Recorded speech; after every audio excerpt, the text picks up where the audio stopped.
This week, Tim Morris from Tanium is with us to discuss asset intelligence. Then, in this week's topic segment, we discuss the upcoming White House cybersecurity strategy. Finally, in the enterprise security news, massive amounts of funding and acquisitions as we get close to RSA.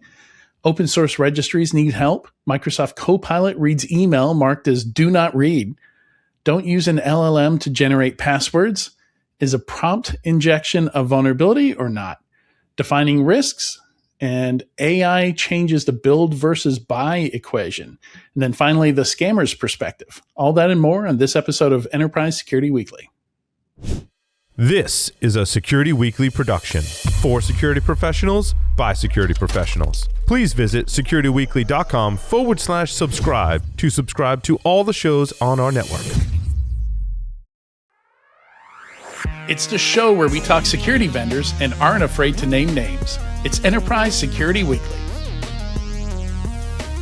Right now with Tanium, IT and security teams complete patching programs in minutes, not weeks. Reduce software vulnerabilities by up to 97%. Cut incident response times by up to 99%. This is not just IT, this is autonomous IT, making business, your business, unstoppable. Tanium.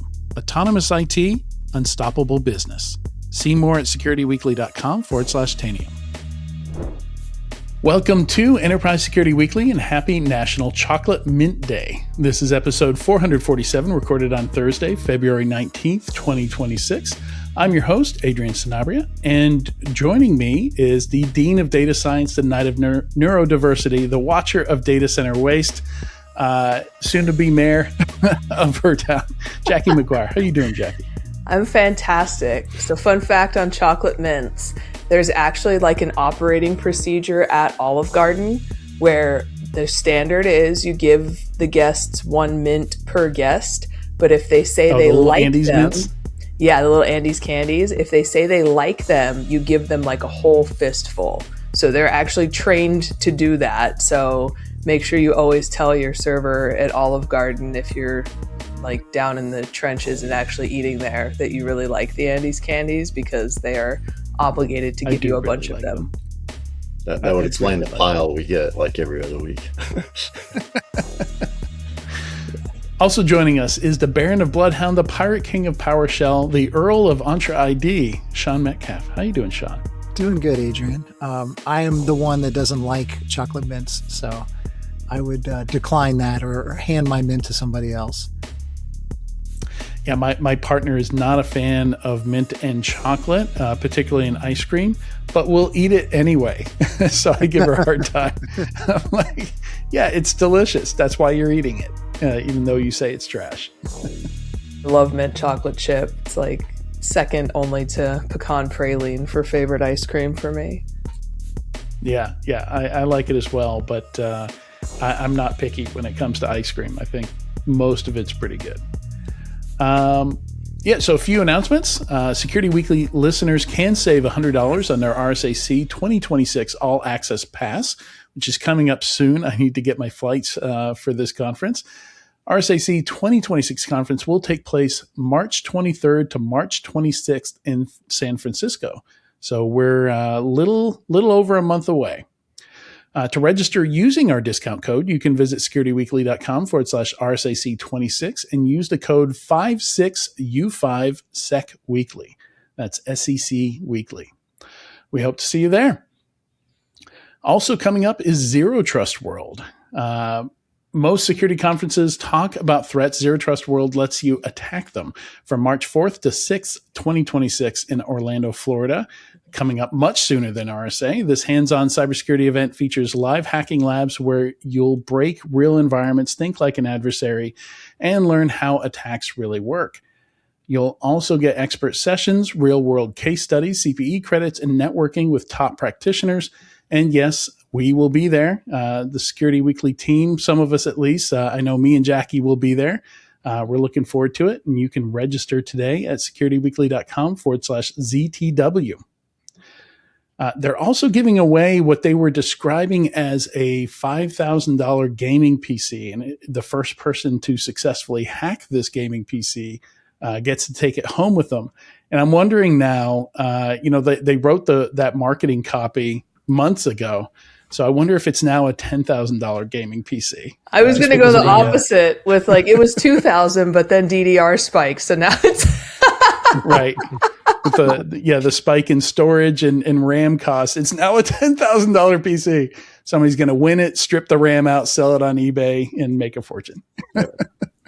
And the space party. I'm actually really excited for that because I have a space outfit. They do a themed party every year. Last year it was comic book superheroes.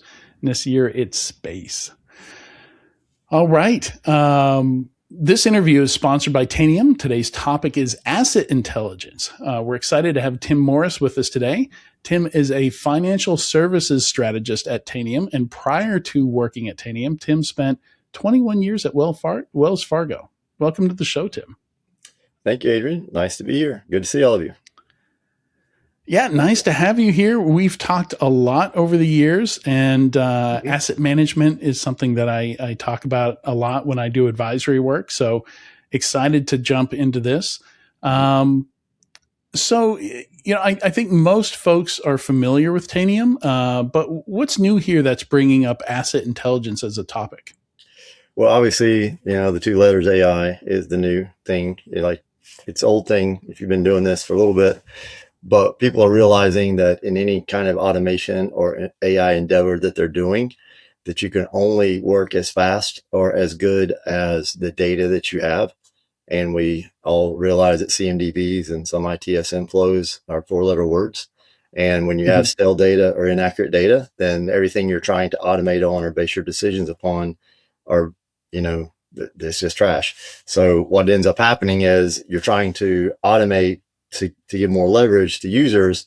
The users typically take that data. Well, for AI to do that, it's taking the data and then trying to make a decision based upon what it knows.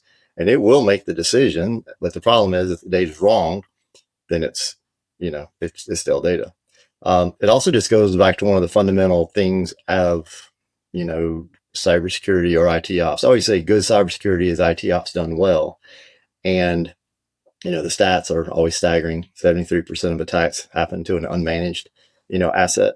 And it's like, how can the asset be unmanaged? That's what happens. 94% of orgs don't even know about 20% of their inventory assets. So where Tanium has fit in has been around a long time, but its premise was started on real-time visibility, super fast, accurate data. And now that we've moved into the AI world, which Tanium actually started at, it's a whole other different story, it's very, very important. And I've yet to run, since I've moved to the vendor side, I've been here about 4.5 years after I retired from Wells. I still run into organizations, can have very, very mature process, very, very world-class teams, but they're still dealing with fundamental problem. They don't know what they have. They don't know where it's at. And so when you have that problem, which by the way, NIST 101 and 102 says basically that what devices are on a network, what's running on those devices. So if you don't have that asset inventory correct, you can't get to asset intelligence. So it's where Tanium plugs in. So we can build a lot of stuff on top of that. Yeah. Trying to run that query, trying to figure out how many OpenClaw instances you have in your organization. That's an important one. You want to be or the old names, mobile, right? Or the trade monitors. You got to go back to them, right? Was it shocking for you, Tim? So I worked at Fidelity, and kind of going into the real world, like outside a super highly regulated, very conservative asset manager, was a little bit of like jumping into a cold pool for me, because I just assumed that everybody had an isolated browser, an enterprise browser, like very strict, like password, and then you get into the real world and you're like, no, everybody out here is really just flying by the seat of their pants, like sending development boxes home with people. Like, was it like that for you too? It was, but I guess I was a little bit tempered because I knew kind of what to expect. I mean, every time you're working, you're trying to mature to get, CMM level, 4 or 5 to get there. So you kind of have to assume. I do a lot of pro bono work and outside. So what did surprise me, to your point, I mean, I had worked with like interior designers and car dealerships that wouldn't have an IT department. They wouldn't have a security department. So everybody's sharing the same password. The device, they just buy whatever's on sale at, big box store, install it, no policies, no whatsoever. So, but I thought, to your point, it would be a little closer to the 4 or 5 and it's not. It's more closer to the car dealership, of 10 years ago. They've gotten a lot better, especially in the last 2 or 3 years since they're regulated now, or at least parts of what they do. But yeah, absolutely. It did kind of surprise me. It also surprised me. Every organization has a layer 8 problem, with the level of politics. And so I'm used to, politics at small companies, politics at large companies, but just to get the problems that you have at any organization, how prevalent they are, that prevent you from innovating, that prevent you from moving forward, because it's not a technology problem, it's a people problem, and getting past that. But yeah, you're spot on, Jackie. That's what, yeah, it did. I don't know. I expected, it did surprise me. But my expectations were a little bit skewed, and it still surprised me. Yeah. And I imagine when deploying a tool, like it's equally important when you buy something like Tanium and you're deploying it. How do you know you got it on everything, right? You got to have some kind of plan to make sure that once you're trusting this tool to tell you everything you've got, that you remember to put it everywhere where you need it in the first place. I see this often with like vulnerability scanners where maybe it can't reach something or it doesn't know what something is. And, you're thinking everything you need to care about is being returned on those vulnerability scans when actually like it doesn't understand your network infrastructure. It's just labeling or IoT stuff. It has no idea what it is. And nobody ever looks at those things because they never have criticals on them because your scanner doesn't know what it is. Right. Yeah. It's the, you're sawing off the tree limb you're sitting on kind of scenario. So a couple of stories there. So for the first one, I remember one of the largest incidents we have, and the reason we ended up purchasing Tanium is we could not get basically the truth. There was no source of truth. I don't like the term single source of truth. Even Tanium will be described that way. Every user identity, every device is its own source of truth. So the idea is you have to get to what that is as quickly as possible without it coming through an email and a spreadsheet that's stale, that gets dumped in a repository somewhere or whatever. There are ways to do that programmatically API. So you're constantly updating. So you do have a robust vulnerability management process, a robust ITOM, ITSM, CMDB, all those, 4-letter acronyms. But my point is, when you're deploying a tool, like you said, during that time, we could not, because what typically people do is you ask, how many do you have? So you got the GPO AD admin person giving you their list. You have the service orchestration, ITOM, ITSM giving you their list. Then every tool, the EDR owner gives you their list. And so people try to aggregate that. And one of my favorite saying is truth is not an average. And then you base what you're going after based upon this aggregated, average, dedupe, normalized list, and you still miss it. So that's why having access to the device. Back to your point, Adrian, about the vulnerability scanners, this is true for every piece of software that ever gets deployed. I've seen good software come in to the org and die because I say shelfware is deathware, or when they go to replace it, they say we got to have all these feature functionality. But when you go look at it, they didn't deploy it as they planned to. They didn't match the business objective at the beginning. And when they did, they're maybe using 10, 25% of the functionality they paid for. And so it's always, if you don't know what you bought it for and where you're putting it. Now with Tanium, it is an advantage because we can see other devices on the network. So it's like a neighborhood watcher. When you get it on one subnet, you can see the routers, the switches, the printers, even pick up on rogue devices. But you got to be careful because what you described is everybody says there's a checkbox, there's a done. There's not a done. There is a process that's continually getting done. So continuous compliance, continuous inventory, continuous updating. That is the goal, so that any changes when you're tracking an application or an asset from cradle to grave, womb to tomb, whatever metaphor you want to use, you know it because there's part of that unmanaged things that get attacked. Yeah, there's a rogue device just sitting on there that somebody didn't go through the proper systems. But there's also the thing that went through all the proper systems, but then they started to decom it. They're trying to get rid of the tech debt. And so when they decommed it, they took it off the vulnerability scan list because now it's not in production anymore. Or there's certain rules for dev or UAT and those kind of things. And the point is, when you're dealing from an IT operations or a security standpoint, everything's equally important. So you have to treat it as that, even though it might have a different data classification where it fits and other rules you might apply to it. When you have to manage it, check the vulnerabilities, keep, software on there that should be on there, software that's not supposed to be on there, off on there. Like when I'm doing consulting now with building cybersecurity programs, I start with those first two, NIST 101 and 102, what device on your network, what's running on those devices. But the other one I ask is, are your controls running and effective? Are they there? For example, like you said, we deploy an EDR tool. If we deploy a DLP tool or some systems management tool, not only how do we know it's there and installed, but is actually running? What are the checks that make sure it's there? So that, and then when it doesn't, I was dealing with a customer that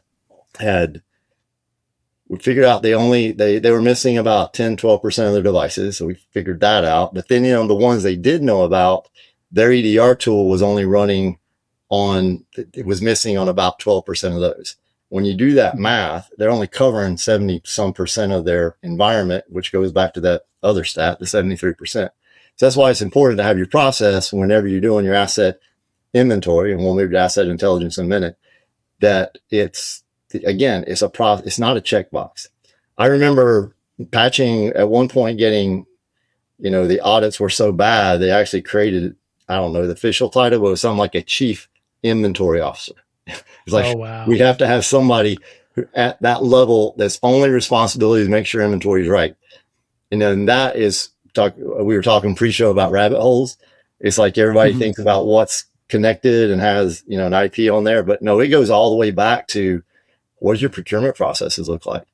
Can somebody go to the big box store, do something? So that gets into 8021X, every network authentication. Is there something there? And if something shows up, like I used to ask my team every Monday morning, raise your hand if you're not here. And they're like, Tim, that's kind of dumb. Is that a philosophical question? It's like, no, we managed, 513,000 on Friday devices. And now it's Monday. How many dropped off? How many came on? Do we know where? Well, that's a hard question to answer just by doing a checkbox inventory, and you can't do it, very quickly. But if you have a process to account for new things coming on, rogue things going on, and checking for things that dropped off, because when you're doing like software reclamation, because this costs a lot of money. If you're running a piece of software that you're not supposed to, some software is like super expensive and they're charging you. Sometimes they charge you by the number of installs. Sometimes they charge you by the number of users. If you don't know what that is, so we always, matter of fact, that pays for a lot of software. If I can reclaim software that's not being used and get people to use it. But then the flip side of that coin is, where's the software that we have to be running? Sometimes that's regulated, like encryption, like DLP, like EDR, those kind of things. They have to be running. How can you know that they are running? So that's part of your inventory, not just the asset itself or the user of the asset itself, but everything that involves that. So, and that's why I like to get into asset. If you get the asset inventory right, then you get asset intelligence that can actually tell you what's going on without you being this paradigm of scan, checkbox, email, normalize, reconcile, dedupe. We need to get to the point of intelligence where the devices themselves, not to personalize them, but everybody names everything. Like you might have a name for your car, a name for a server. I know we used to name servers back when I was manufacturing years ago. The devices are live enough now, and with the automation AI, they should be able to tell them. We shouldn't have to ask them. They should be able to just tell us, hey, I changed, I'm running this new software, or this software is gone, or even when the rare case the motherboard got replaced, here's the new serial number for the motherboard, things that don't change very often. It should be able to do that. That's, to me, asset intelligence. So given that there's challenges with this combining spreadsheet approach, what is the best way to get to the high 90s of 90% of assets and identifying what's there? So I remember going through the regulatory exercise, and that was the very question. The first thing we did is identified where spreadsheets were being used, because that was a red flag that if you're using a spreadsheet to track something, as soon as you hit send, well, it's already stale before you hit send on the email. So what we had to do is you have an inventory, and let's say, I'll just use compliance as an example. Compliance says every server in the environment has to have these 5 things installed, full stop. If they don't, something has to happen to them. So we're going to do something to them. That might be a multi-step situation. So one might be an escalation. The first thing that's going to happen is a change ticket's going to get kicked off to the owner, and now they have a problem ticket they've got to go solve. Like why this application XYZ is not there that's supposed to be there. That can be done agentically now. So there's things you can do like, start the service or the process, uninstall or reinstall. You can get pretty automated with that kind of stuff. So you measure that percentage. I know regulatory, we had to report to the regulators, like they always like to use an open source vulnerability, say like struts from, almost 10 years ago, because that one, Log4j, is kind of similar.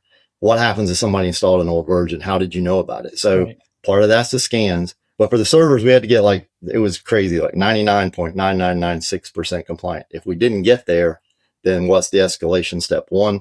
What's escalation step 2?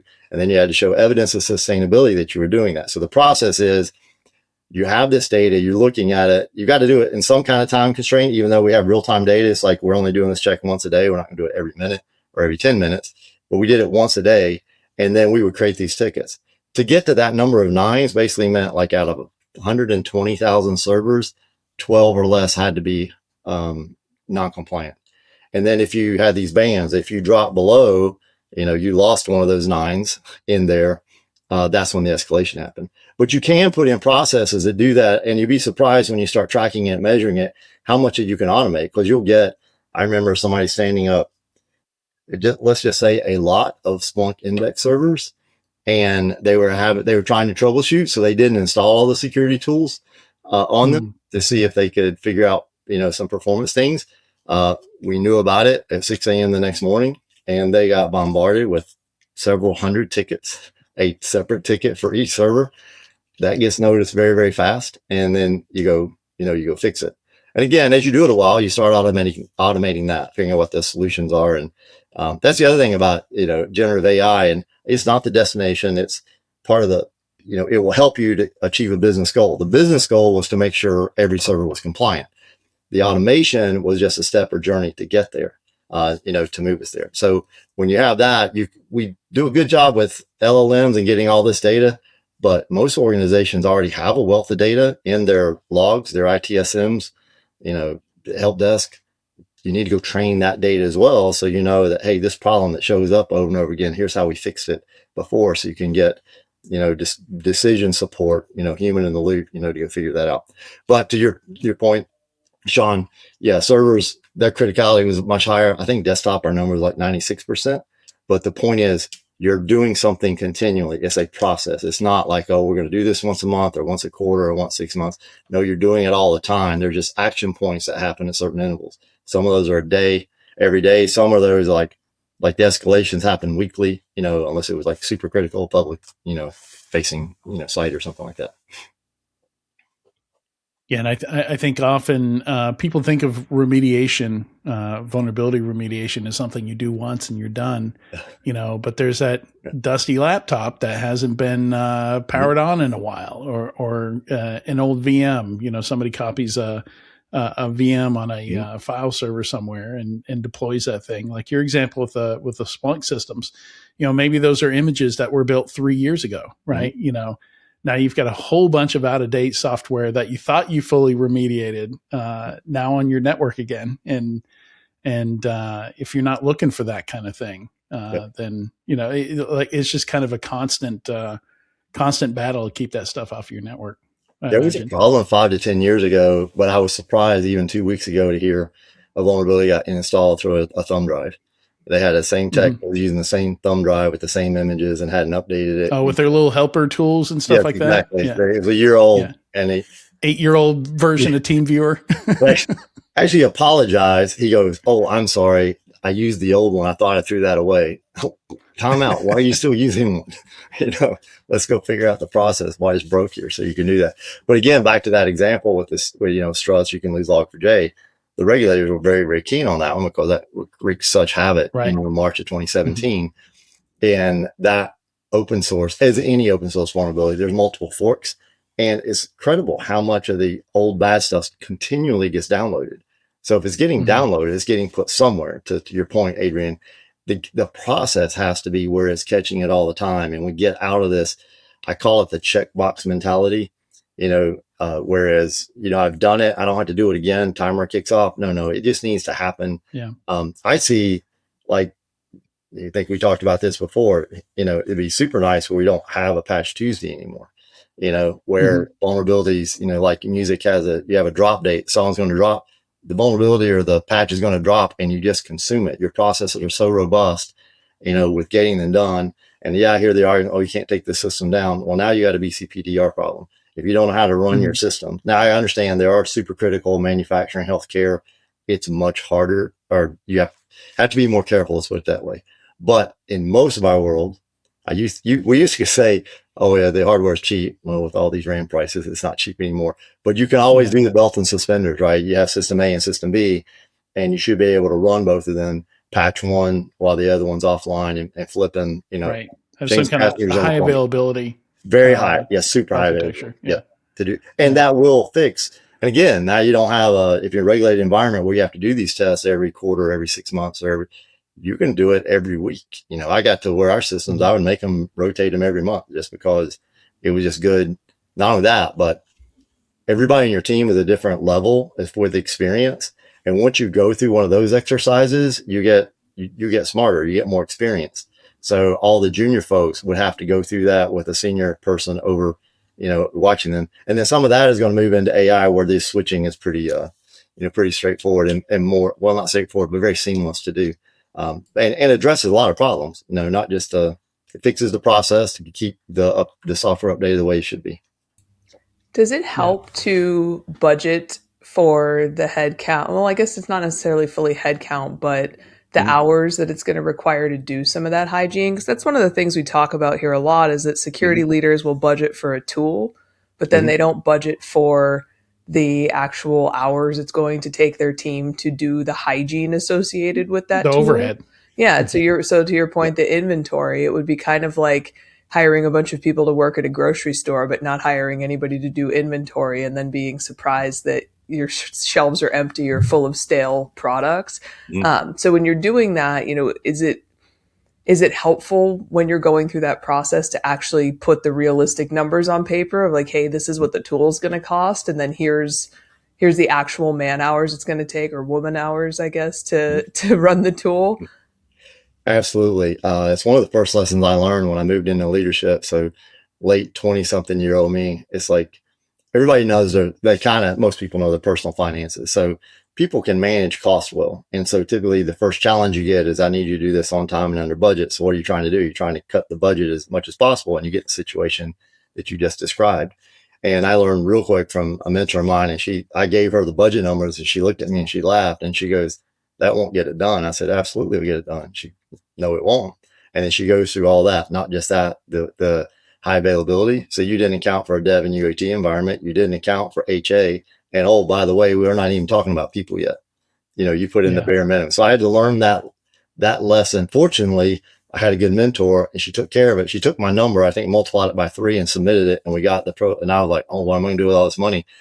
I just still didn't have enough when I did everything she required me to do. So Jackie, your point is straight on, that we have to do that. Now, because of where we're at in technology with autonomy and AI, some of those things should be leveraging. If you think about deploying an application and writing the QA script, just to hire, I remember one of the first projects I went on at the bank, I was hired as a contractor.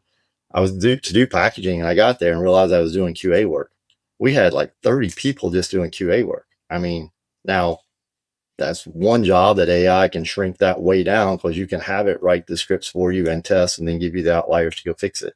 So that's when you talk about all the people that it takes to do it. Now the equation is a little different. Yes, it does take people, but we're moving to a place with execution of this year where it's not just people, it's people and agents. So to get to what it is you want to do, what are the agents going to do? How much are they going to cost to get done? Who's going to manage them so that they're part of the, you still have a human in the loop. They're not, they're replacing some of those person hours, but you're not really laying anybody off. You're trying to give them, the people you have, leverage so that you can deploy that thing the best way possible. And my argument is, you can even do it more maturely than you could in the past, because there's no reason to say, I'm not going to test this configuration change, because you can automate the test for the configuration change. You can automate the validation steps to make sure you don't go from step B to C until the validation matters, those kind of things. So whereas where people try to do things on the cheap, what they end up doing is skipping training, skipping steps. In this age of automation, you shouldn't have to do that. Yeah. Yeah. Yeah. So yeah, it sounds like not just process. If we were to summarize this, because we got to wrap up in about 30 seconds, but people and process also on top of product and tokens and token, budget token. Yeah, tokens. It's gonna like be PPT. And yeah, automation. I've heard you say automation about 30 times, Tim. Right. So yeah, I've always wondered why people don't automate as much as they could, but it's certainly, I think, something that people miss out on. Yeah, I think some people think job numbers one is to make sure I still have a job. And I was a lazy admin. I hired lazy admins. If you can figure out a way to undo your job, then and automate it. There'll always be another one. You're going to get more response because you're going to be the person that figures out how to do it done and can do more with less. If you figure out how to automate it. And Tanium, we already have that built in. So these automated playbooks, again, to get from you want to move from asset inventory, which you need, you got to move to asset intelligence before you can ever get to autonomous. And so you can't skip those steps. And if you get it done right, and again, it's got to be done with the real time data. Yeah. Well, Tim, thank you so much for joining us today on Enterprise Security Weekly. Great conversation. Like I said at the beginning, one of my favorite topics. Yes. Everybody needs more of this. Yes, they do. Reach out. Be happy to help you with it. All right. Make sure you visit securityweekly.com/Tanium to learn more. And stick around. When we come back, we're going to talk about what we know so far about the White House's new cybersecurity strategy.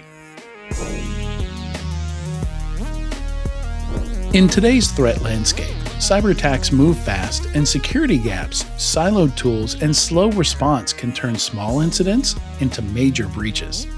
That's why organizations need a proactive, unified defense from a single, trusted partner. SentinelOne Wayfinder Threat Detection and Response delivers proactive, scalable defense built for modern threats, unifying expert-led readiness, threat hunting, incident response, and 24/7 managed detection and response. Harnessing Google Threat Intelligence, industry-leading AI technology, and unmatched expertise, Wayfinder helps teams see attacks sooner, respond faster, and reduce risk across the entire attack lifecycle. Ready to stop attacks and accelerate response? Learn more at securityweekly.com/SentinelOne. Wayfinder, where threat intelligence, AI, and human expertise deliver true cyber resilience. When it comes to the UK's critical infrastructure, cybersecurity isn't just protecting IT system or data, it's about keeping the lights on.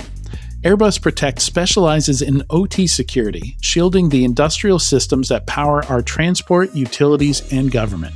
With UK national security clearances, they provide a sovereign-first approach that most providers can't match.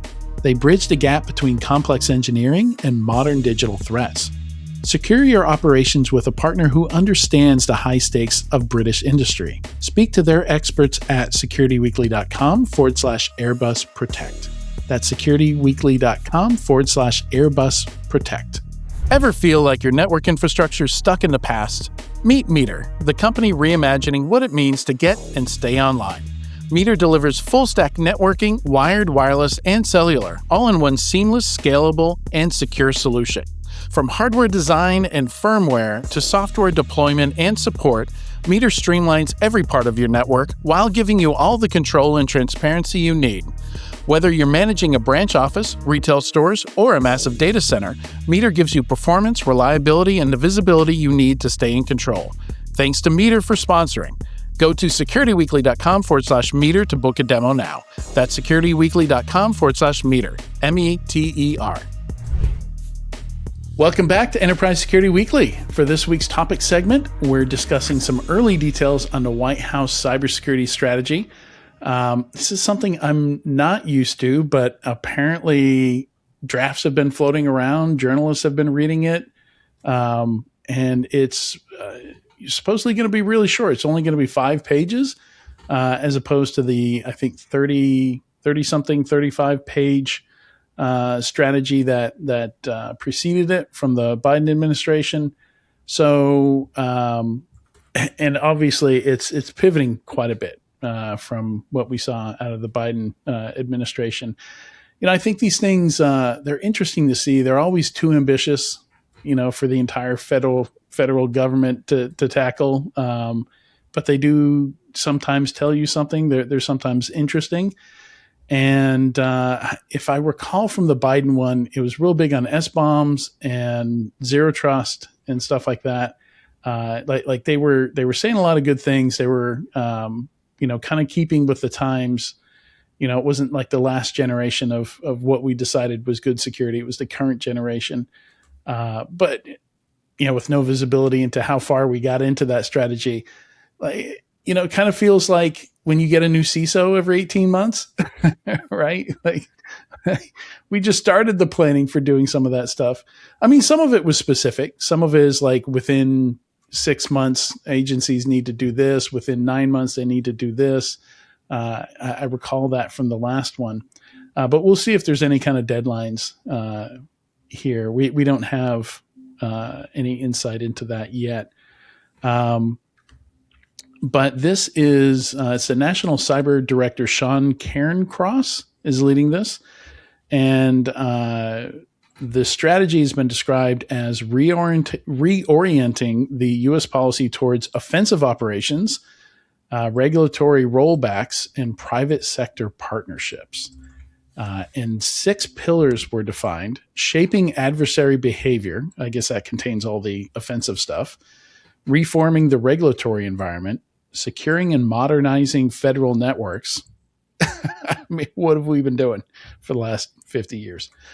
Protecting critical infrastructure. So that's in line with what we've been doing. That was CISA's mandate. Unfortunately, CISA has a lot less to do, that mandate. Maintaining dominance in emerging technologies, which I think is kind of interesting it's AI. That's basically just saying AI, I guess, like using new technologies. And closing the cybersecurity workforce gap. Yeah, so those last two, kind of interesting there. It's the federal government. I remember back in 2009, I was helping with a, they're trying to just figure out like what the skills were that for a couple key cyber roles were needed. And we're like putting together these lists of like, these are the skills that people need to have. And I think the 2 roles was incident responder. I forget what the other one was. But just for those 2 roles, like we spent like 12 months just coming up with, what a profile looked like for that. It was NBISE, I believe it was. But what do you guys think? I think it's interesting to think that we could move to offensive cyber operations against an adversary like China, and that would be effective. And it seems like, there's this interconnection between China, Russia, and North Korea. And so it's almost like the anti-NATO. And so I just wonder how, if we were I just wonder how that plays out and how you can possibly do that with as compromised as we know that our critical infrastructure is. And I know that protecting critical infrastructure is part of this, but we also realistically, any of us who spend any time at security conferences know that that ship has kind of sailed, and we have adversaries all up inside our water companies, our power companies, some of the bigger, tech delivery companies. Like we have a lot of compromise in our critical infrastructure. And so to think that you could somehow try to get even more, and maybe we're talking Iran, right? Maybe we're talking more of the like attack, countries that are working on nuclear capabilities that we don't want to have it, things like that. But I think risking a tit for tat with a population of attackers that's roughly 5 times the size of ours is really dangerous. And then, having this strategy while simultaneously cutting CISA, cutting funding, having people in charge of CISA who think it's okay to put sensitive information into an LLM, like it seems strange to me. And I can't help but conjure the image of Colin Jost playing Pete Hegseth on Saturday Night Live and being like, war, like it sounds great in a press conference to rile people up. But the practicality of it is, what happens if somebody shuts down municipal water supply to a large metropolitan area or the power grid in a large metropolitan area? And yeah, it's kind of hard to convey this show of strength and aggression, when you're also, they're like, okay, your water's off now. Yeah. Your power's off. They're potentially sitting there with their hands on triggers, because to date, China hasn't been really using any offensive capabilities. Most of their attacks are just gathering intel. Like, they want to know when a politician is checking into a hotel and what room they're in. They will hack all of Marriott just to do that, just to figure out like 5 key people's schedules. But they don't really take anything down. They're not really doing anything kinetic or offensive at this point. But you better believe they're positioning themselves to where they could if they needed to. So it makes me nervous also. What do you think, Sean? The article calls out that China has 2 main objectives. One is espionage, so capturing information about everything, especially certainly from the military industry complex in the United States.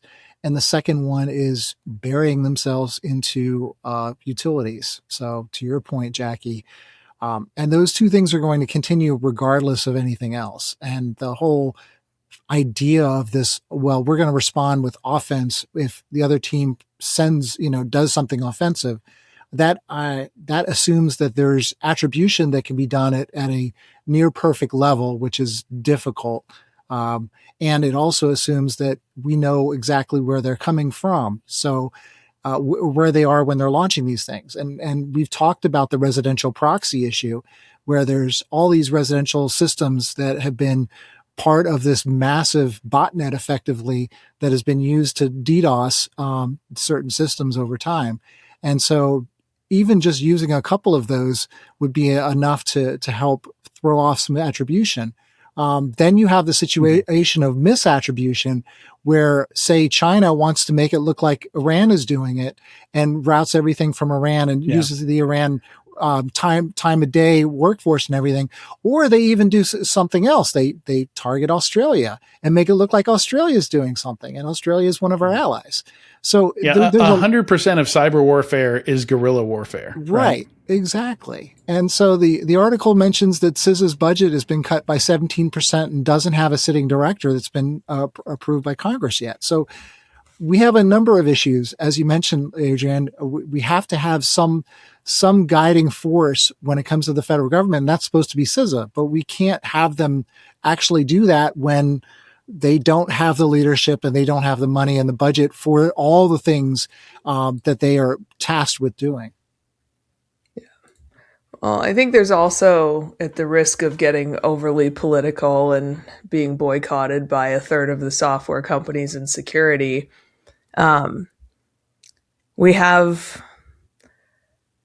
in Israel, we have a country that likes to sell to multiple different countries. And so I think there's some conversation to be had here about software companies who sell security tools both to the US government and to multiple other national governments and organizations, and how that kind of interconnected nature of security plays out. There are a lot of different tools that come out of Israeli companies that are also sold to China, that are also sold other places. And so I always wonder, how you really control, like with an SBOM, like how you control the ability to really understand who holds your fate. And if you have 2 different countries who you've sold software to, and one of them goes to cyber war with another one, what capabilities are in place there to force like an Israeli software company to choose sides, I guess, if that makes sense? Like security is not straightforward, and it's not one of those things that's like, okay, the US has this many nuclear weapons and then, Israel has this many there's this kind of, because it's a web, there's this interconnected fate that is very hard to tease apart. And we don't have the same kind of software treaties in place that we do for things like nuclear weapons that really dictate, in the event that, you know, China shuts down our power grid in a big city, you know, do we have some agreement in place with allies that says, hey, now we need you to shut down their security software so that we can counter it? Because that just doesn't exist. And so, like, thinking about something like Stuxnet, where it's like we're working in partnership with Israel to shut down Iran's nuclear capabilities, but then, you know, like, horses out of the barn now, it looks like we might be screwed. Like, there's just, I don't know. This is just a very complicated issue that's very hard to tease out. And when you start talking about offensive cyber operations, the first place my head goes is like, okay, but like, do we actually know who our friends are, who our enemies are, and whether our friends are working with our enemies, and where those chess pieces fall in the event that we end up in head-to-head cyber combat with another country? And I don't think that's overly clear. There's so much stuff that doesn't neatly fit into a box either. You know, software is not like kinetic weapons, right? Yeah. It's you know, we commonly see cyber criminals and you know, attackers that don't really have like a nationality or anything like that, using commercial offensive security software. You know, that's been fairly common for a while. So I think it's a lot harder to keep control of software. And now in an age where AI can just make you a duplicate of that, or like quickly code up something that's roughly equivalent in functionality to something you otherwise would have had to go to, you know, like if you wanted a phone implant or something like that, you know, finding 0 days is a lot easier now with AI.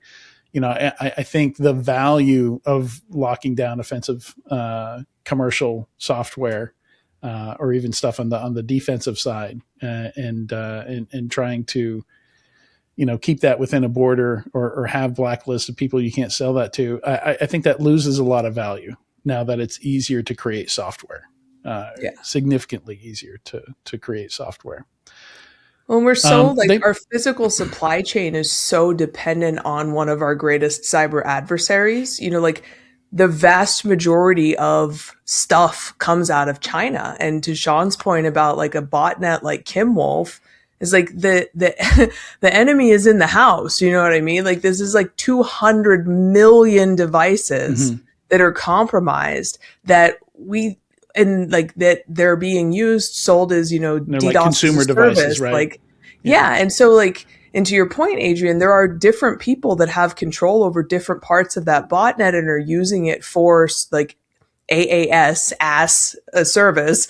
And like, and so we don't really have, this is kind of like saying, you know, that your little league team should be hitting more home runs when you can't catch a ball.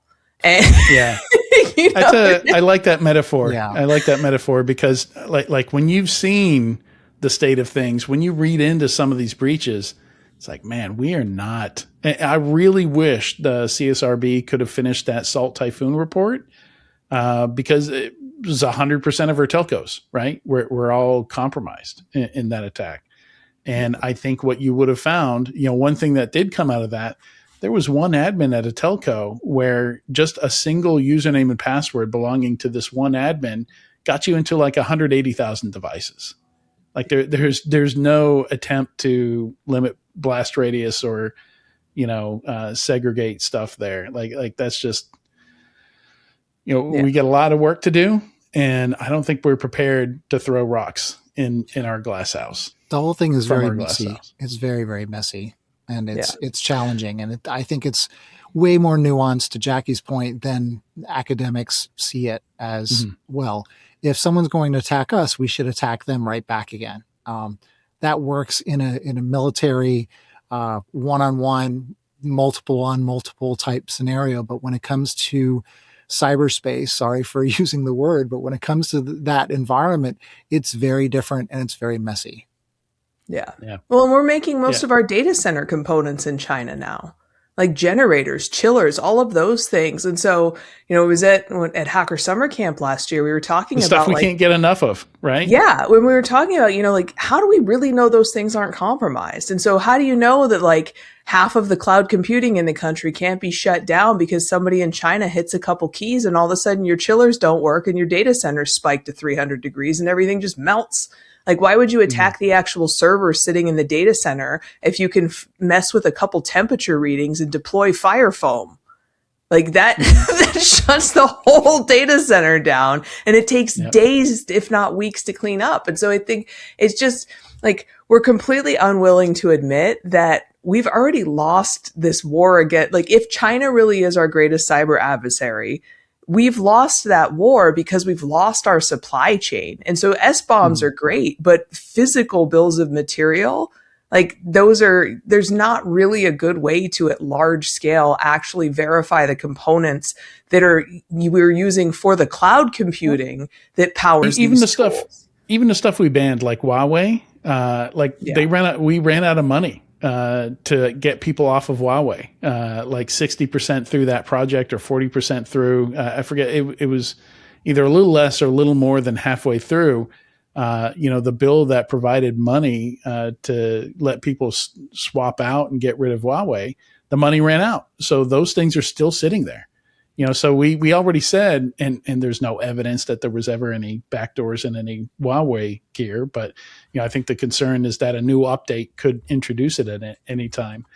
But if we were really serious about it, I think we would have fully funded that and gotten 100% of the Huawei gear out of these telcos and ISPs. But we didn't do that. We didn't finish that job. So why? Yeah, it's a good point, Jackie. We don't. I wish we had more time to talk about this, but I have one more point to make, Adrian, if I may. Yeah, go ahead. The other reason why it's messy is each of the adversaries that we typically look at from a cyber defense perspective are different. Like Jackie says, China is one of our biggest economic allies.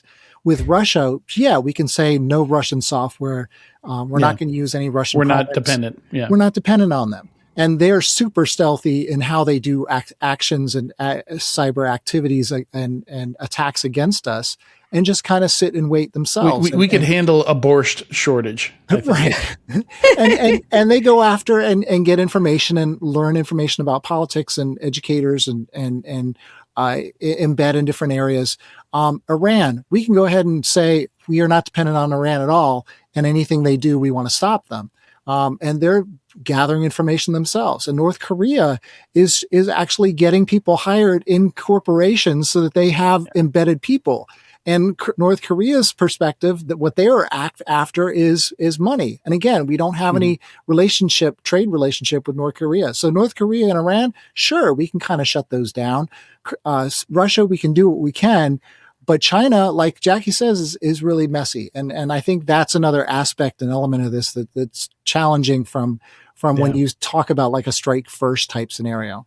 Well, and it's just, we've used the term messy many times. A lot of these countries can just bribe somebody in a country where we haven't shut down stuff with and just have them do it from there.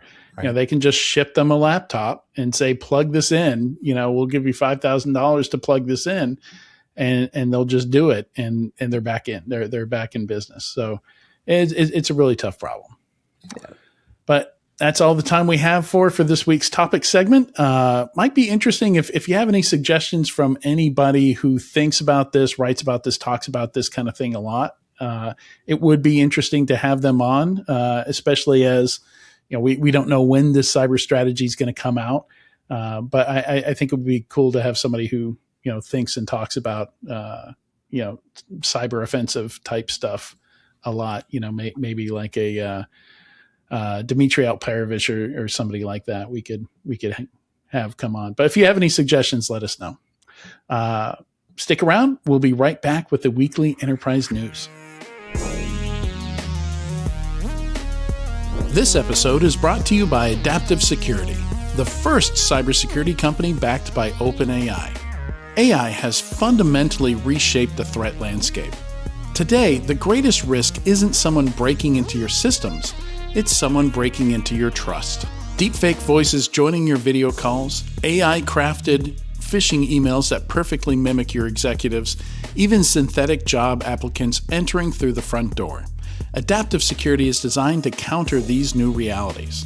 The company delivers real-time attack simulations that show security teams exactly what modern AI-driven threats look and sound like, and prepares them to respond effectively. Learn more at securityweekly.com/adaptive. Let's face it, enterprise data is everywhere. It's spread across apps, devices, and hybrid cloud environments, and traditional security tools are struggling to keep up. That's where Sky-High Security makes a difference. Its Security Service Edge platform brings together capabilities like data security posture management, remote browser isolation, secure web gateway, and AI to unify and strengthen data protection. Designed for today's digital landscape, Sky-High Security helps organizations discover, classify, and track sensitive data, no matter where it lives. To learn how businesses are future-proofing their data security, visit securityweekly.com/Sky-High Security. Zero Trust is clearly the future as threats get faster, quieter, and harder to detect. But implementing it shouldn't disrupt the business. ThreatLocker enforces default deny at execution in a way that remains enterprise-ready, scalable, and operationally clean. Unknown software is stopped cold, trusted apps stay contained, and drift is locked down across the environment. It's Zero Trust that works in real enterprises and prepares you for the threats ahead. See why CISOs are adopting it at securityweekly.com/ThreatLocker.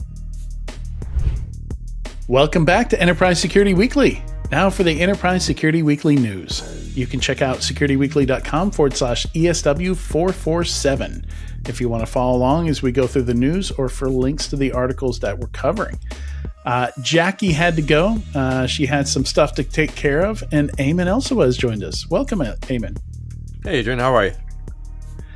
I am doing pretty good. It's been kind of a wild day for me. We tried to do a pre-record for next week's episode. We tried to do an interview earlier today, and we rescheduled that for tomorrow. like there was just everything going on. My power went out in the middle of it. It's raining here, and I can only guess somebody with bald tires slammed into a telephone pole or something like that. But it's good to get some good testing on the UPSs. I've been slowly but surely making everything power outage proof in the house. Nice. The problem is, so the internet used to last like almost 90 minutes on the UPS, but I've added so much to it since I last got a good test. It was only 30 minutes. So I bought another UPS. So I'm now upgrading, because I upgraded the network and it's using more power. I've got more access points and stuff. Now I have to update the UPS as well. But yeah, it's been a lot. It's been a busy day. And today is mint chocolate day or chocolate mint day. Yeah. Mint chocolate day.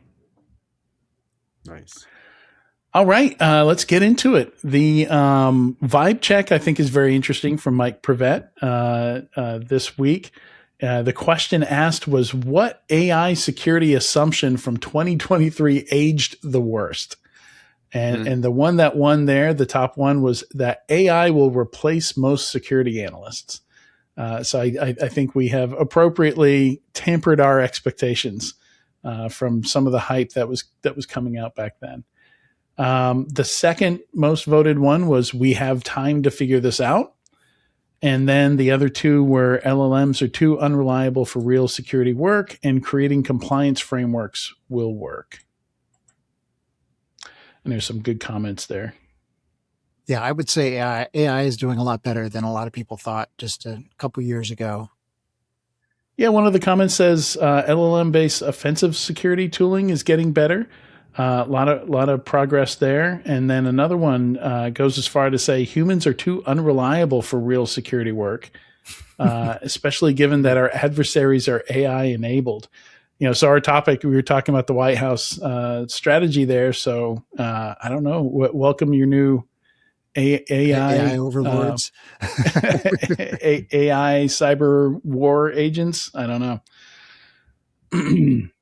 But yeah, I don't agree. I don't agree with that second statement there.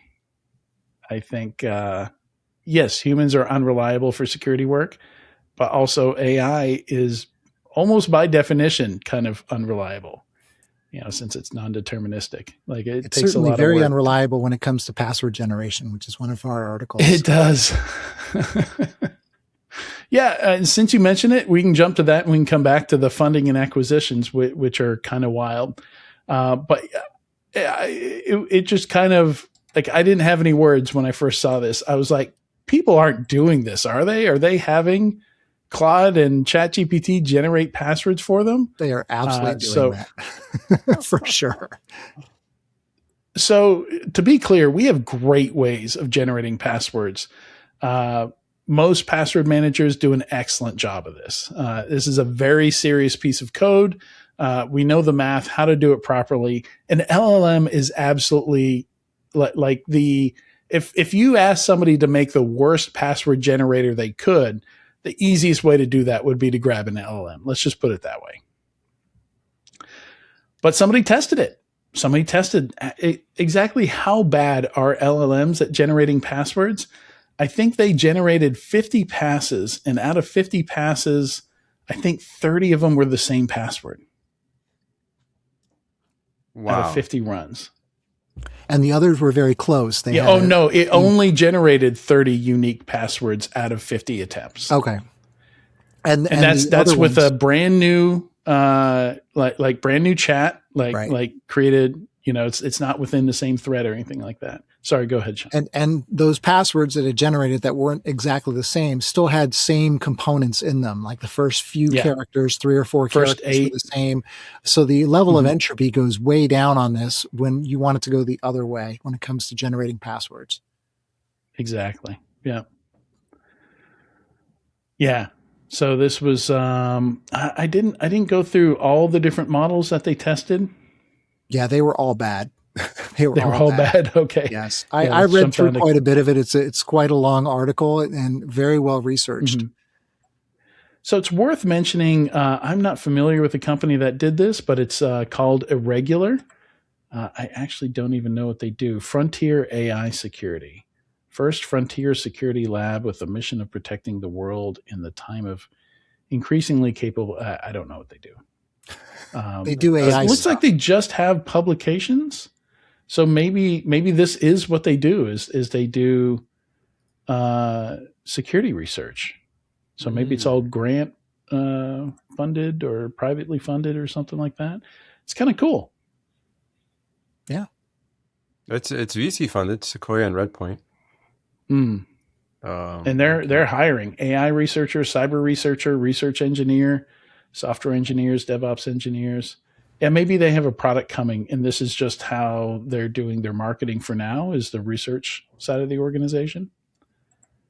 Yeah, the ultimate conclusion of the article is that LLMs, when generating passwords, should actually use another tool instead of just it coming up with it itself. So we need some alignment there. Yeah, they're horrible at coming up with passwords because tokens are reusing information and guessing what the next thing should be anyway, whereas a password should not have any reliability based on what came before it or what comes after it.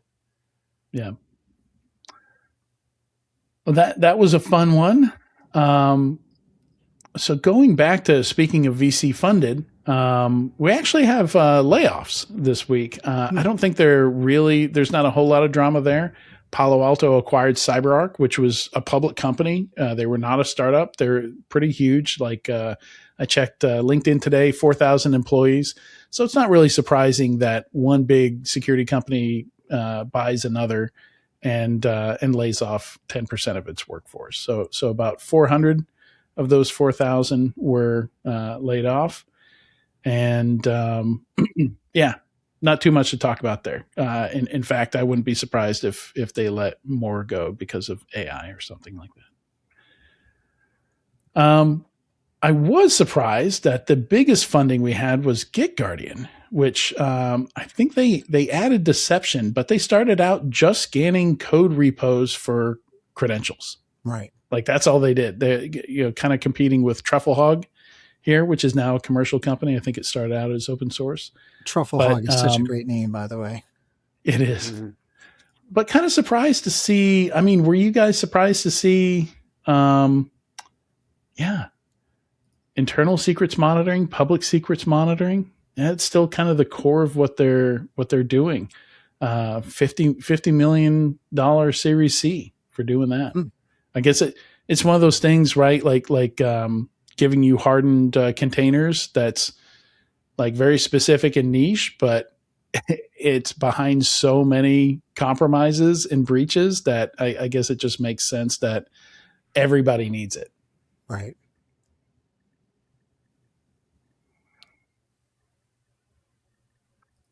We've got a few more fundings in there. Only one I found in here that was really notable, Nucleus Security. Looks like they had a down round. Their Series C is smaller than their Series B it was kind of like a 2-part Series B, maybe 3-part. If you combine all that, it was, it does look like a down round. With Kenna shutting down, you would think they would get a boost from that, but that happened recently. So maybe that boost hasn't happened yet. But also my other theory is just this part of the market, like buying a vulnerability scanner and then buying another tool to make sense of the output of your vulnerability scanners is just a tough sell for people, especially since even with that, like there's still a lot of problems in vulnerability management that's not solved by the risk-based vulnerability management vendors. You still have additional issues on top of that you have to deal with. So I don't know. Maybe that market is, we'll have to see what happens there. There's actually a bunch of new folks in that market. They're all using the exposure management is the new term du jour that we see all the newer folks using. But like Zenity, I think, is one in that space. So we'll see what happens there. And then one of the things that makes this, it's already long, but then one of the new things with RSA Innovation Sandbox is that there is a mandatory equity stake, $5 million seed funding for each of the 10 finalists. So if you want to be in the Innovation Sandbox, you have to give up some equity and take $5 million in seed money. And I think it's the private equity firm that owns RSAC is where the money is coming from. So that's kind of interesting. That's also Mike Prevet's vibe check for this week, is he wants to know how people feel about the mandatory funding to be in the to be a finalist. What do you guys think? Good, bad? I defer to Eamon. Me? Well, yeah, I don't know. Like, I guess if it's meant, like, I'm curious how many companies were selected but chose not to be a finalist. Because of that? Because of that. Did they say, like, is it a percentage based, or it's just 50 million divided by 10, so just 5 million? Yeah. I guess, do they, yeah. So that might be a different equity amount for each of them. I don't know. Or it might be a set amount of equity. I don't know. I don't know how the contracts the requirements are written. They actually wrote this up. They might have done this last year too, because I remember reading about this a while ago. And I want to say there might have been a specific amount of equity. As long as the decision process is fair, where I can imagine it would convolute the decision process. Oh, this is an interesting company or a valuable company. Let's get in on this, right? Because are you judging them based on their tool and what they do, or the value of the company, right? Depending on the stage. If it's a more valuable company, is it gonna is it gonna mess up the process? The judging for the winner tend to be people who care about those things anyway. They tend to be VCs. So you could argue that the whole process is more focused on how well it will do in the market versus how much it helps defenders. Yeah, it does align it more to Shark Tank, which is exactly what they do. So Yeah. Yeah. Yeah. That's a thing. If people didn't know, you have to give up equity to be on Shark Tank also. So yeah, that's probably where they got the idea. There were a bunch of acquisitions, 3 of which were done by Checkpoint. Checkpoint acquired a company called Cyata, a company called Cyclops Security, and a company called Rotate, which is agentic AI governance and security, cybersecurity mesh architecture, and managed detection and response for each of those. Autonomous Plane was acquired by Endor Labs. Arco Cyber, which unified threat and risk prevention platform, acquired by Sophos. And then Anchor, a US-based certificate lifecycle management platform, which is still a thing that you have to do. I think getting even more challenging as I think Google was talking about going down to like 47 days or something like that is the longest your certificate can last. Yeah, it seems like those are dropping down instead of going longer. Yeah, This could be what, 2 years? Yeah, you could go pretty long, over a year. So that was acquired by Keycard. That was Anchor. And then Acuity was acquired by Proofpoint, and they are a visibility and governance platform for AI application usage in the enterprise. So it's interesting. We continue to see AI governance platforms getting snatched up and acquired, but still, I don't think we've seen a single AI SOC agent type vendor get picked up, which I think is going to get more and more interesting because there's a ton of them. There's a bunch of them out there.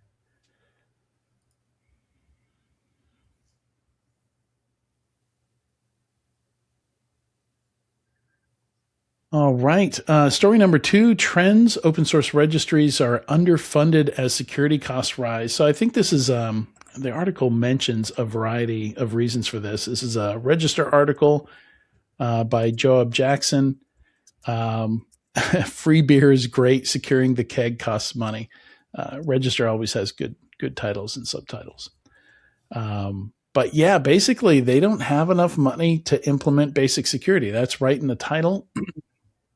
And like they're a big attack target now.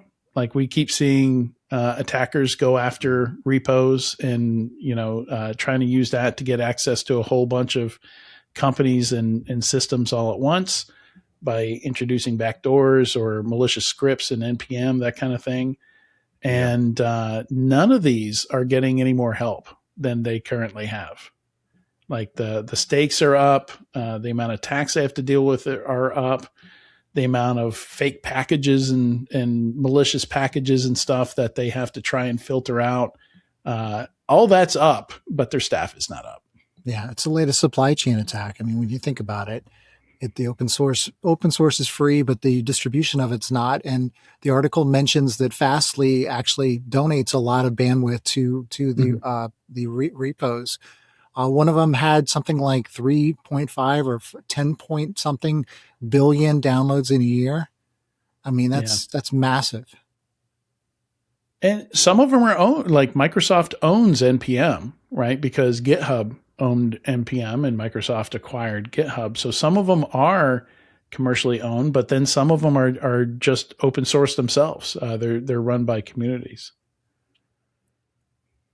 I think. I don't know a whole lot about how a lot of these are run, like PyPy and Crates.io, RubyGems. It seems like there's companies behind each of those based on what I read in the article, but it was unclear how much funding the company puts into it or how it's managed. Yeah, I mean, if you think about the life cycle of a open source project, there's a lot working against it. I mean, if it's one person trying to maintain it and keep it alive, say it gets neglected. I mean, we've covered some of these stories before where maintainer gets approached. He hasn't, worked on the project for a while. Oh, let's buy it from you. And the buying entity is malicious. And, so it's a constantly like cat and mouse game. Yeah. Yeah, they actually, who is this? Michael Windsor, co-founder of Alpha Omega, a Linux Foundation project to help secure the open source supply chain. He actually put together a mock version of Family Feud where you can guess what their biggest costs are. And I just went through it. It makes an extremely loud bell sound when you uncover any of these. So I just deafened myself while you guys were talking there. But you want to take a guess at the top 5 out of 10? I read it and I forgot what they are. So,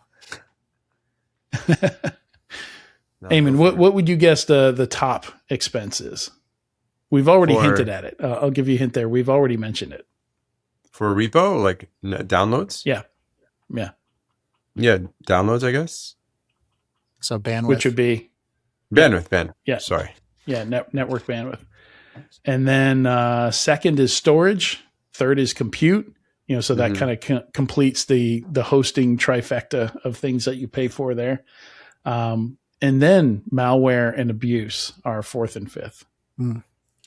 Yeah, and Alpha Mega is funded by Microsoft and Google, which I thought was interesting. Yeah, I know a lot of organizations that if they use open source, they give money back to it. I'm guessing it's not enough. Or it's enough for them to functionally run it, but not to defend against all these attacks. Yeah, the article says the margins are very thin, and sometimes they just are a lie based on funding. And one of them would have a bandwidth bill of $1 million a month, or at $1.8 million a month, which is extreme. Mm-hmm. The register, they also link to the Ingress Nginx issue that happened with Kubernetes. That's a very real thing where the maintainers just had enough, or it just got retired, and so it just became end of life, like overnight. And this is like the main controller in a Kubernetes environment that is handling SSL, TLS termination and everything like that. So what could go wrong? Yeah, and they mention hospitals, universities, and museums are all nonprofits, yet they still charge for services. But I just don't see that ever flying here. It's in the name of it almost, right? Like open source. Can you still call it open source if you charge for it? But it's got to get funded somehow. And the article goes on to mention that even if they charged for a download, 99 cents or whatever, first of all, the open source maintainer would want to cut of that, and then second of all, once you have it's where a open source repository is charging for that, then people are just going to download whatever the repository files are and just share them out somewhere else anyway. So it ends up bypassing the whole approach of having a central repository or a few different of these open source repositories. So Brave had a great idea that they haven't totally given up on, but I still think is a good idea, where you can just put a monthly budget in your browser, and they call them basic attention tokens. So it's actually like a form of crypto that they created just for this. But basically, as you go, if I go read an article and I've got money in my browser, the person that wrote that article can get paid. And I don't have to do anything. It's just me visiting the site, and just over time I can see like how much I'm spending my money, but it's, just automatically gets shared with people. Like if I'm downloading an open source tool, like you could enable it for that as well, where, I'm using your tool, that just pulls from this budget of cash that I've decided to make available to things that I otherwise just consume for free. I actually did try that on one of my websites in the past, like adding the Brave token to receive it, but didn't go far. Yeah, right. Yeah, because most people don't even know about it. Yeah. But commercial open source is a thing. I'm actually taking a workshop by these guys, Chinstrap Community, and it's like a whole thing. So Supabase and some of these other projects have made really successful commercial versions of their open source. It's a thing, and you have people contribute and whatever or not, like depending on your licensing. But GRC engineering, there's a few of these projects that they don't have a commercial version, but what I'm trying to say is it's a whole art. It's a whole art taking open source and making a viable commercial solution. Mm-hmm. It's pretty interesting. I'm learning a lot, actually, personally. Yeah, I mean, that's effectively, Red Hat, like a lot of these Linux distributions, that is their model. They have paid support, but anybody can grab it for free. I don't think that's true anymore of like Red Hat Enterprise Server, though. They changed it. Yeah, they changed it. It's an old and like unrecommended model, but you have a few different ones like hosted and. Yeah, I thought they had a forked model like CentOS, but that hasn't been around for a while. Yeah, CentOS got shut down, I believe, like that happened a year or two ago, and some replacements popped up for it. The names are. We had one of the key people at Alma Linux join us. I think Alma was the one that was kind of pivoting itself as the big CentOS replacement. So Alma Linux, and then there's distributions pop up so fast, like when that happens to other ones when they shut down like this. Somebody's always quick to pop up an alternative, just fork it and decide to continue it. All right, moving on. There was this, I'm sure you guys probably saw this Microsoft bug where like the whole thing, there's this whole kind of framework where like you can mark files that you don't want Copilot to look at. And I guess that extends to emails as well. But apparently it wasn't working correctly.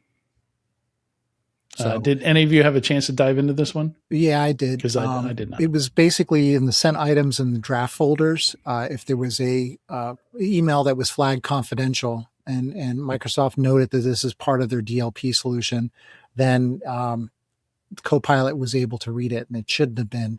And one thing that they noted as a comment to the article was, it's not anything that the user couldn't already see anyway, because it's the user's files, it's the user's email. So there wasn't necessarily a breach other than it was operating as unintended. It was an unintended operation, and Microsoft is in the process of fixing it.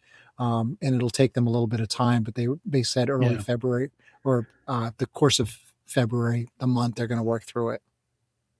It could have been a breach, right? Like if you had like a, like an executive assistant or something like that you're sending a summary of all your emails to every day, and you fully automated it.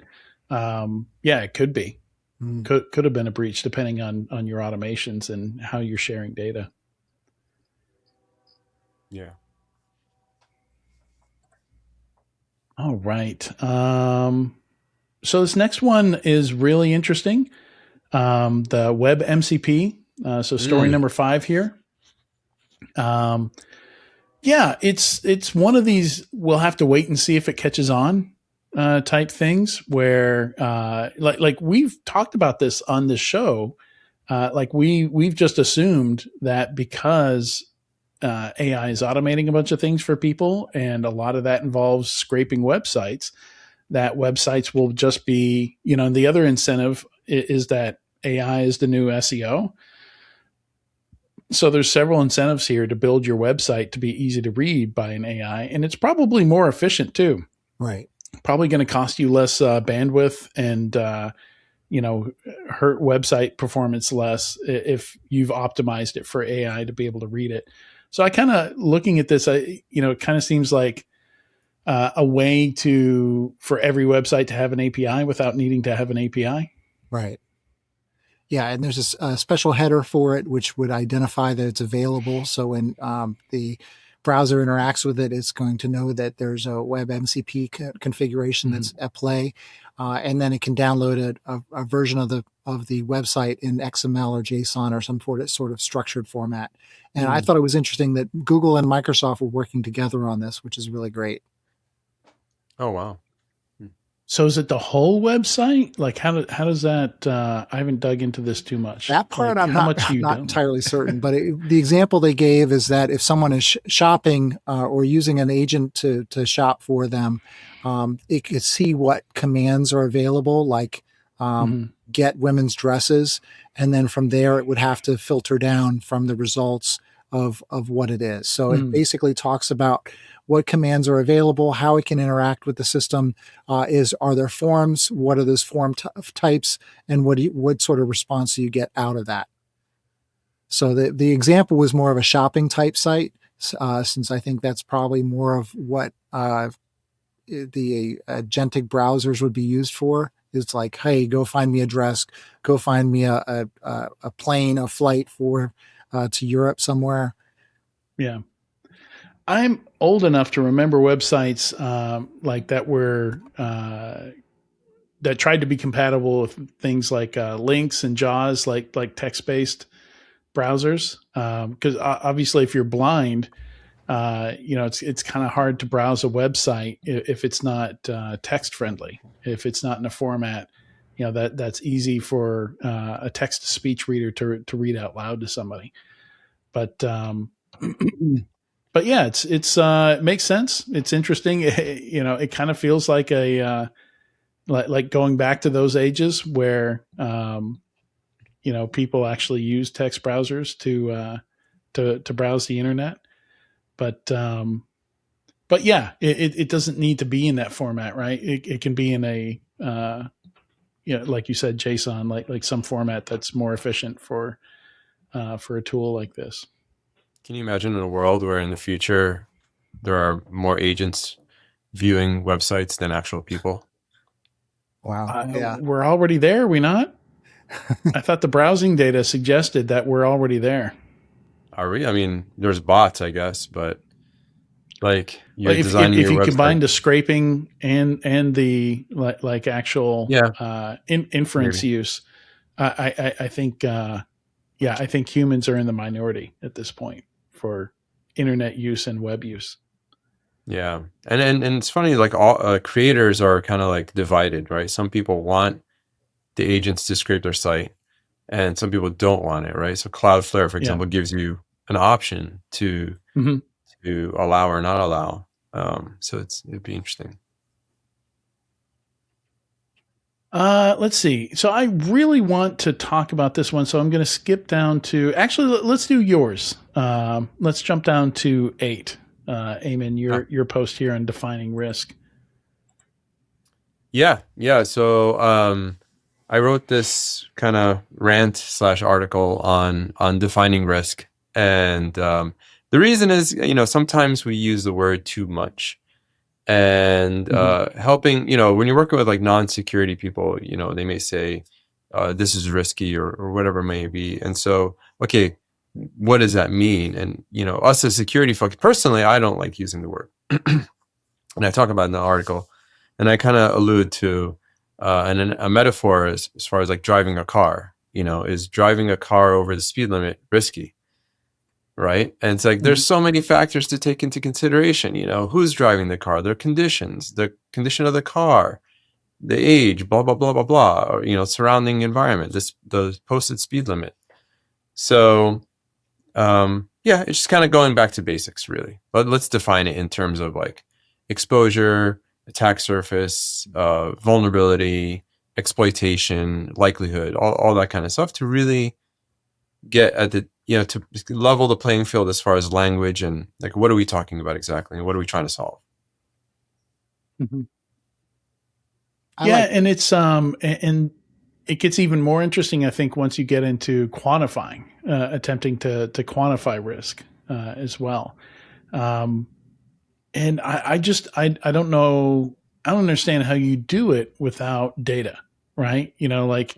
If you want to take, does going over the speed limit, is that more risky? Well, there's accident data we can look at that can maybe help us answer that question. And in a lot of cases, I see people talk about risk, but they don't pull any data. Or in some cases, and this is what my RSA talk is about, is we just don't have enough data on accidents, on breaches, on incidents to be able to say whether or not that's risky. There's some examples I could use. Post quantum encryption, I believe there's a high chance that we never actually see somebody use a quantum computer to break encryption in the wild, just because it's not necessary, right? There's already easier ways of doing it. So like, why would somebody choose the hard way to do something? And we've had a lot of bugs in SSL and TLS, Beast, Crime, Freak, like there's just a huge list of vulnerabilities, and we don't have any evidence of any of those ever being exploited in the wild that I've been able to find. And yeah, it's working on the enterprise side, it's always going to be a trade-off, right? Sure, sure. A lot of things are risky, but you can't prevent it all. You can't put controls around everything. You have to allow some risk. So like not enough risk, it can kill a company, right? Yeah, they should call our job a chief trade-off officer, instead of. Yeah, right. But Sean, what were you going to say? Oh, sorry. Oh no, I was just saying that I liked it. I like the analogy that you set up with driving a car, having the risk, and the fact that you break it down by what the vulnerability is, what the threat is, what the risk really is, and it helps with the analogy. I appreciate it. I would go as far to say that reducing risk has a much higher likelihood of killing a company than the opposite. I am the keeper of a list of all companies that have gone out of business because of a breach. Yeah. And there's 26 companies on that list. And there's maybe another 6 that might end up on that list when I have time to investigate them. But that's all time. That's not like in the last year. Like it kills maybe 1 or 2 companies every year. Whereas the companies that don't take risks and get, competition puts them out of business, or, whatever, not being risky enough, however that can hurt them in the market, that happens a lot more. So I would make that argument that not enough risk is more dangerous than too much risk, at least from a cybersecurity standpoint. You got to choose your, and not all risks are created equal, right? So, and perceived is such a different signal than actual, right? So, for many companies, they think reputation is going to end them completely, but in reality, for a lot of times it doesn't. Like everybody forgets. Yeah, we got data on that. We have data. Yeah, we especially for public companies. Like there have been several research papers done on this where, and pretty conclusively, I don't think there's ever been a company that didn't recover, where their stock price didn't recover after a breach. Yeah. All right. Moving on to number 9. One of my favorite Substack writers is Frank Wang. Frankly Speaking, I love how he works his name into the name of his publication. It's very clever.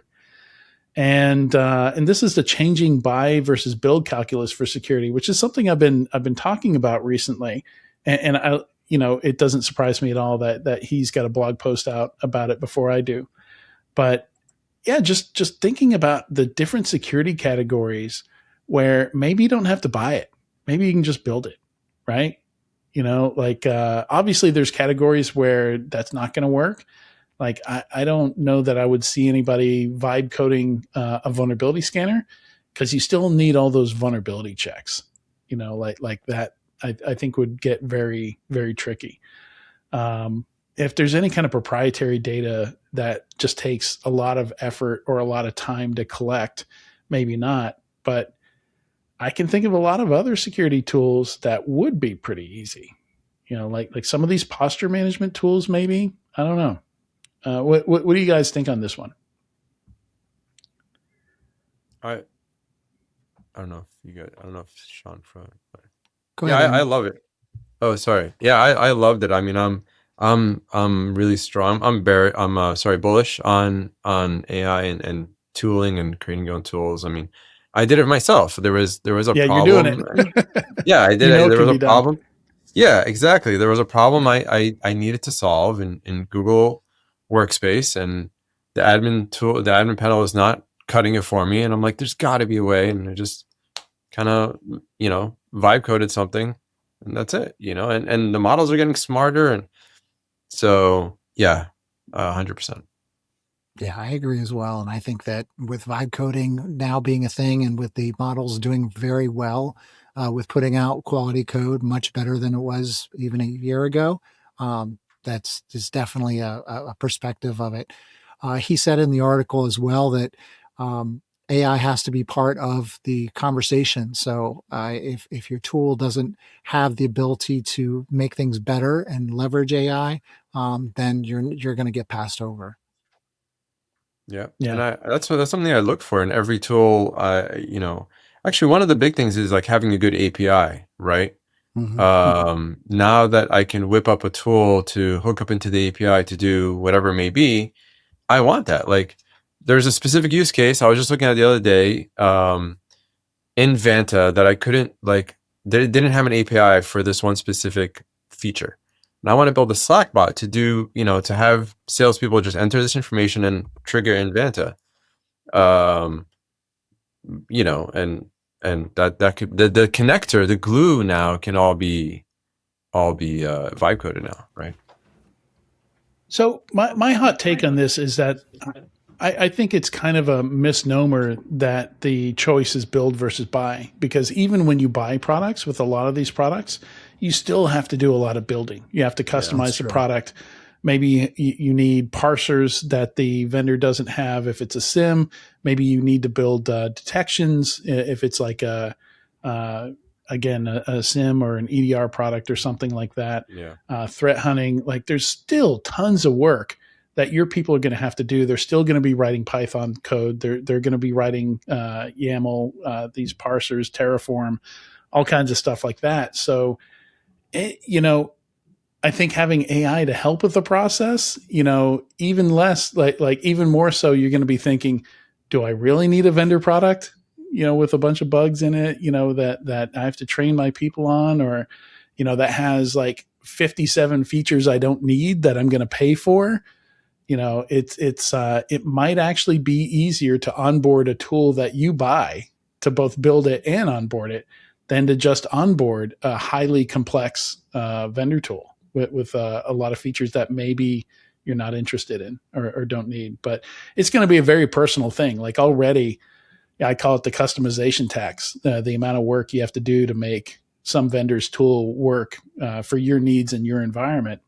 I think it's a great option now that you can AI it instead.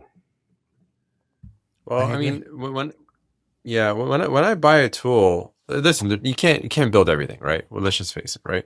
But when I do buy a tool, I want an AI assistant built into the tool so that it'll help me like decrease the onboarding and day-to-day management.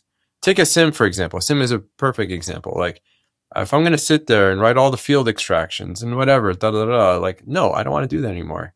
I expect the vendor to have an AI. So I guess there's two parts: AI built into the software I buy, or can I build it? I guess three parts: AI built into the tool, AI capable, like having a good MCP or API, Mm-hmm. or do I just build it myself? Right? That's how I'm thinking now from running my security org. It's like, Yeah. And there are SIMs that do that. Like, you can just you put in a news source.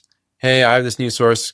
I want to create an alert for this specific thing. Boom, it'll do it. Like that saves like an engineer's time, man. Yeah.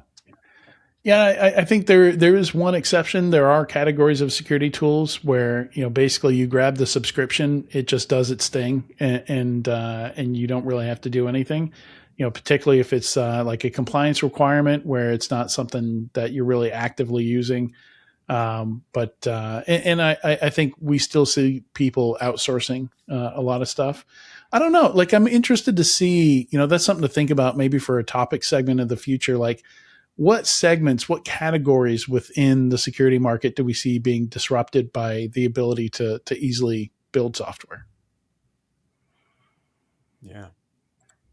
Because I haven't fully thought it through yet. I still need to do some thinking on that. In our squirrel story for this week, Andy Greenberg, who has a couple of really great books, has had some crazy stories that he's broke over the years. Received an email one night or it wasn't night. I think it was on the weekend or something like that. There's a great video attached to this article. So this is a Wired article. If you scroll down just a little bit, there's like a 25-minute video that I found easier to get through. Very professionally made, edited video. Wired has either they hire a very professional team or they have a very professional team, but it's a mini documentary. But basically, it's all about some of these scams that are run out of the Southeast Asia, and particularly pig butchering scams, where they chat people up. Romance scams, I think, are part of this as well. But it's like a call center, just full of people.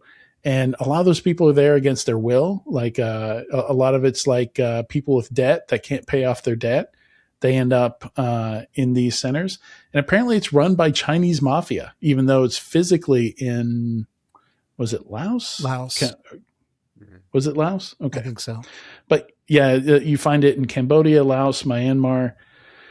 And yeah, so he starts talking to this guy and, gets to know this guy. He's like, be very careful. And this guy is determined. He's like, I want to shut this place down. I'm not leaving until I shut this place down. And I've already spoiled some of it for Sean and Eamon before we started recording. I won't spoil it for you. But yeah, it's, I can't imagine how stressful this would have been for Andy. Like, I don't want to get this guy killed. Yeah. It's a very gripping story. Yeah. Yeah. So it's a good read. It's, I usually like my squirrel stories to be a little bit lighter and fun. But this one I had to mention, and it didn't really fit neatly into cybersecurity. So it became the squirrel story. But yeah, check this one out. Like, Wired has these stories a couple times a year that just these stories alone make the subscription worth it. Yeah. Absolutely. All right. With that, thank you so much, Eamon, Sean, for joining me today. Another good episode. Enjoyed going through all this with you guys. Yeah, pleasure. Thank you. And a big thanks to everyone for watching or listening to this week's episode of Enterprise Security Weekly. Next week, we'll be talking to Ben Worthy from Airbus Protect about OT security and business resilience. So we'll see you then. Bye-bye.